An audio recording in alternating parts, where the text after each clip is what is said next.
Welcome back again to our space, the space of Pan-Africanism, amongst many other spaces of Pan-Africanism here in Africa, in the world, and in the world in particular.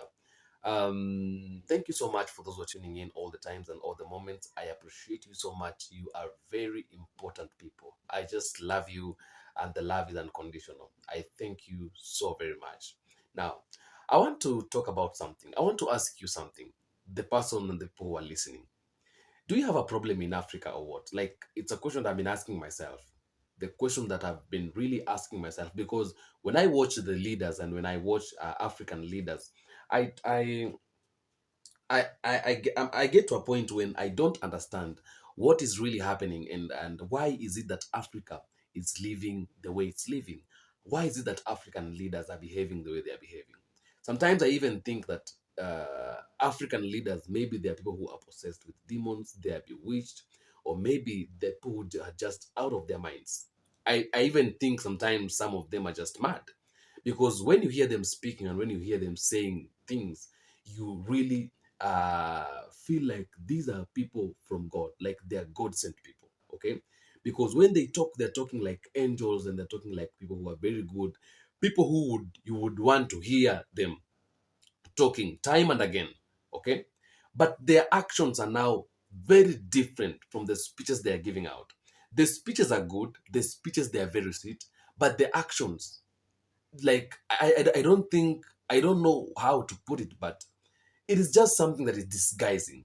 Okay, um when a Kenyan president was assuming power, President William Ruto, there are some words he said when he was attending the AU, the African Union, I think the African Union Congress, and people really clapped for him because the words he spoke were words that really made a lot of sense.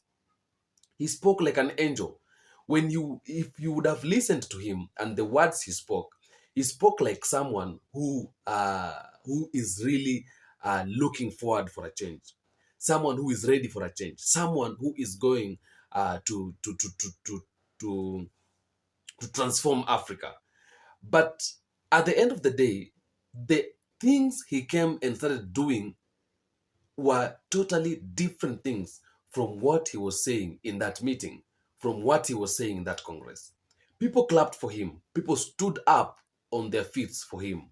People really clapped. They clapped for like around 10 minutes. It took them a lot of time clapping because the things that he said was things that really made a lot of sense. My question is, why is it that he cannot implement and he cannot be part of the team that is looking forward to transform Africa, that is looking forward to bring a change and a freedom to Africa? Why is it that he cannot quit being a puppet to the US and a puppet to the Western countries and start being a servant of Africa, of a black nation, of a motherland, a servant to the people of Africa? I want you to listen to this message. I want you to listen to the speech that he gave out. This was a time that this was after he has just assumed power, a few time after he has assumed power, when he went to the African Union Congress. These are the words and the speech that he gave out. Listen to this speech. Who said that Africa cannot be part of the solution? That when Africa is being discussed, it's only being discussed in the context of the problems. And our voices are limited to, oh no, you are victims of climate change. We will help you to manage situation. We will manage you to deal with adaptation. We will look for some little money for mitigation. We do not want to be in that corner. We want to be in the conversation about the solutions. We have made a decision very respectfully as heads of state in Africa that any engagement with other partners must be an engagement of equals. And for it to be meaningful, if we are going to meet the president of a country. We have organized ourselves that the Troika is going to represent Africa, about 6, 7 people. But what happens continuously? When others want to engage with us, they don't want to deal with the Troika. They want to invite 50 heads of state. So we go to a meeting, just explain to me what kind of outcome you expect where 50 heads of state are sitting. Everybody is asked to speak to 1.5 minutes. You speak to for 1.5 minutes. What kind of engagement are you going to get? You're going to get nothing, right? The best that you get is photographs.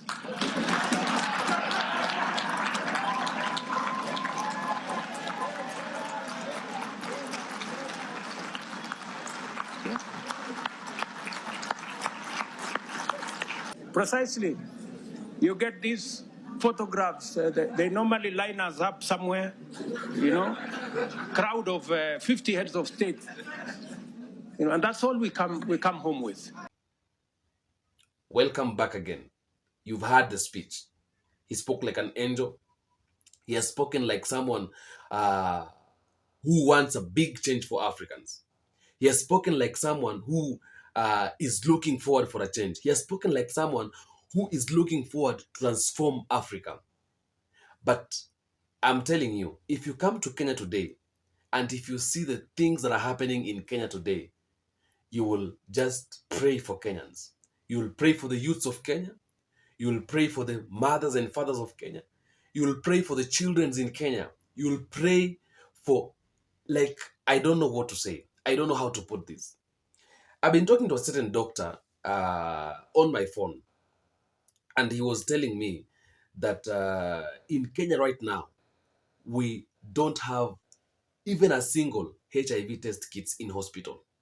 He's the other friend of mine. I cannot disclose him. He also told me that in Africa, in Kenya right now, today, we don't have a single vaccine. Kenya is out of vaccines. But these things, nobody is talking about them. These things, nobody is speaking about them. The government is quiet. The leadership is quiet. And we are claiming that we are having leaders in Africa. We are having leaders in Kenya. We are having a government in Kenya. I mean, how are we going to, how do we run our countries? Because it's really getting out of our hands. We don't understand it. We don't know what to say. There is, because Africa is really sinking into a sea, into a very deep sea. Africa is sinking as a nation, as a continent, as a motherland. It's really sinking. And we don't know who is coming to rescue us. Because the leaders we are entrusting them with the responsibility of leading us are the same leaders who are falling us into a pit. They're the leaders who are betraying us. We wake up in the morning, we go to the ballot, we vote for leaders into the government. But at the end of the day, we end up getting nothing. The more we cry, sometimes we are killed, sometimes we are abducted, because in Kenya now, right now, people are being abducted, left, right, center. You wake up in the morning, you are abducted. Like even when I'm talking today, like when I'm talking right now, I might wake up in the morning, I go down there to the shop, and maybe government officials, they saw my video criticizing the government. Then they just abduct me, just like that. They take me there. They might even kill me, or rather, they would go there and press me and beat me up, and those are the kind of the things that are happening in Kenya right now. And youths are now out of the road. They're saying that government should change. Youths, they don't have a problem with the government. They only want a government which is responsible, a government which is competent, okay? And for us to be able to get a government that is competent, Mr. President has to change the way he is doing things. Mr. President has to change the way he is going about things, okay? That is the only way that we can have a government and a leadership that is fruitful to the youths of Kenya and to the youths of Africa. Because when I'm talking about President William Ruto, I'm not only talking about President William Ruto. I'm talking about Africa. I'm talking about the presidents of Africa. I'm talking about the leaders of Africa. You know, Africa has had a lot of problems, and these problems has been brought to Africans by the Western countries, because the Western countries are like, they are leading us and they are ruling us. They are oppressing us using our leaders that we are having in Africa, using the leaders we have in Africa. Okay, that is the biggest problem we have. And it only takes a leader who is yearning for a change, or a leader who is ready for a change, to be able to change Africa. Otherwise, changing Africa is going to be very difficult if we're not going to have leaders who want a change, who are ready for the change. Okay? That is the biggest problem we have in Africa. Having leaders who are not ready for the change. We only have leaders who want to continue staying in the to continue satisfying the masters, to continue being given something small so they can give something big that they own. That is the biggest problem we have. And so Africa needs to change. Africa should stop the issues of an African killing a fellow African. You are a president, you are a leader. But you, as a black man, a president is a black man, killing your fellow black brother, or rather a black child, or rather a black mother, or rather a black sister. You are killing them because they are struggling and they are crying and they are fighting for the freedom. Okay? They are fighting for their rights. But what do? You end up killing them, you end up abducting them, you end up taking them and locking them somewhere at a cell, and uh, simply because they have spoken, or they have called for their rights, they have fought for the freedom. It's not good. And we don't have a problem with the government. We don't have a problem with the people who are fighting. We have a problem with the leadership. Okay? We don't have a problem with the president. We have a problem with the way of leadership. Okay?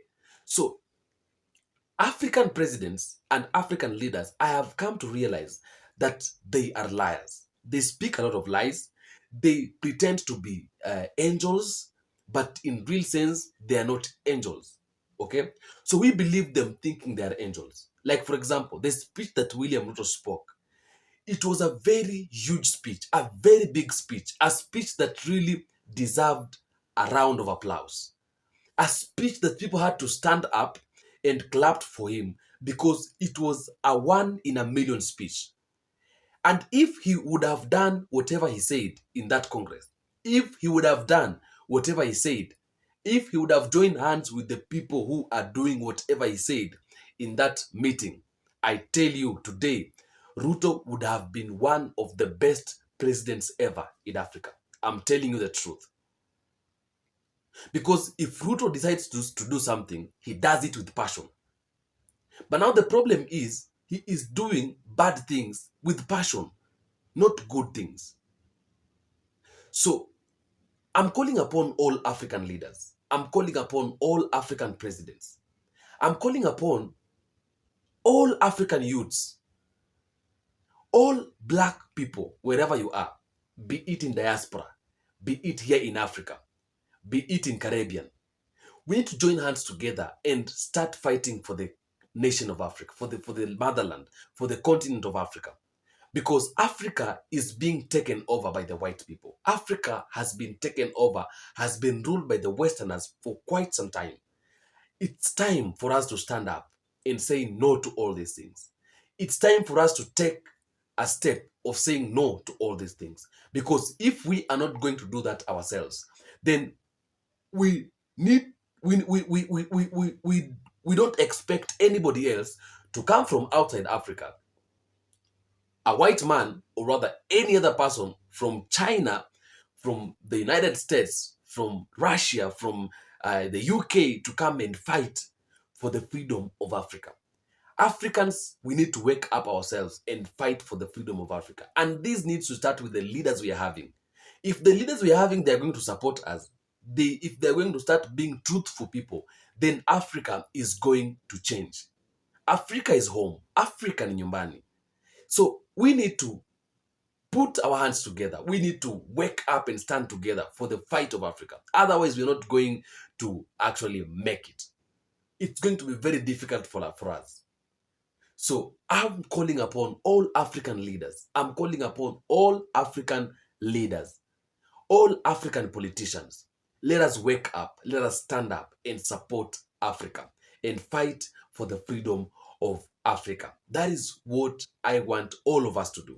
That is what I want you and me as black people to do. If we are going to do that, we are going to restore Africa. We are going to restore the motherland. We are going actually to live peacefully, to live and to develop Africa as a continent in a big, big, big, big way. That is my opinion, and that is how I see these things. Do let me know what is your opinion and what do you have to say on the comment section. Thank you so much for tuning in. Thank you for those who are supporting me and those who are always here to make sure they watch everything, to make sure whenever I drop something, they look at it. We need to change Africa. We need to restore Africa. We need to transform Africa. And that one will start by us. It needs us to take a step so we can be able to do all these things. Africa is home, and everything that concerns Africa concerns me and you as the people of Africa. Thank you so much. I love you, my black brother. I love you, my black sister. The black children who are in diaspora, who are in Africa and in Caribbean. I salute you so much, and I love you all. May you keep on tuning in, and may you keep on spreading the gospel of Pan-Africanism wherever you go, everywhere you go. Let every people and every person knows that we want to transform Africa, and we want to have a freedom of its own here in Africa. I love you all. Adios. Adios.